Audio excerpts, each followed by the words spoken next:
Queensland and Australia. I want to discuss this issue, which at its core, quoting from the Greens, is about climate heating. Really, about humans heating our climate. One nation relies upon data, facts and empirical evidence proving causation. Senator Watt relies upon belief. Let's have a look at some data on another issue, and that is the Greens' claims.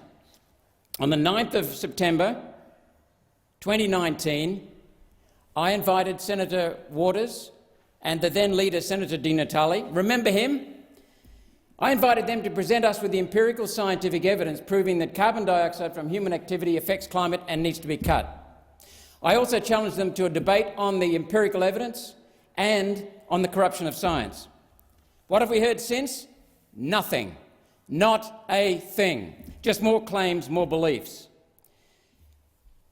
On the 7th of October 2010, I invited Senator Larissa Waters, who's now the Greens leader in the Senate, to debate me on climate and climate science corruption.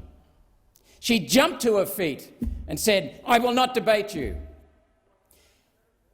6 years later, in May 2016, 5 years ago, I challenged her again, along with the Labor Party, and again she won't debate me.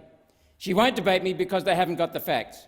So let's go instead to someone who used to be part of the Obama administration, Stephen Coonan, or should I say Professor Stephen Coonan. He's written a book called Unsettled. And he says, quote, "Heat waves in the US are now no more common than they were in 1900, 121 years ago. Secondly, the warmest temperatures in the US have not risen in the past 50 years. So much for warming. Thirdly, humans have had no detectable impact on hurricanes over the past century." These are facts. These are things that I have spoken about in the past in this chamber. Professor Coonan continues, "Tornado frequency and severity are also not trending up, nor are the number and severity of droughts.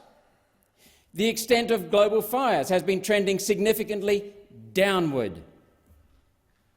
The rate of sea level rise has not accelerated. Global crop yields are rising, not falling."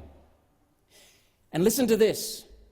"And while global atmospheric carbon dioxide levels are obviously higher now than 2 centuries ago, they're not at any record planetary high.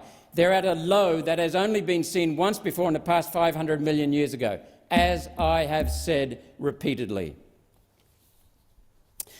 So then we go on. Since all that data that Mr. Coonan uses are available to others, he poses the obvious question, why haven't you heard these facts before? He's cautious, perhaps overly so, in proposing the causes for so much misinformation. He points to such things as incentives to invoke alarm for fundraising purposes and official reports that mislead by omission. Exactly. Let me touch on the CSIRO. The CSIRO has admitted to me, we've had 3 presentations from the CSIRO, under my cross-examination they've admitted there is no danger from carbon dioxide from human activity. They've admitted today's temperatures are not unprecedented, and they have claimed the rate of warming is, but their own papers reveal that that is false. There is no merit to this matter of public urgency. Madam Acting Deputy President, we say toss it in the can.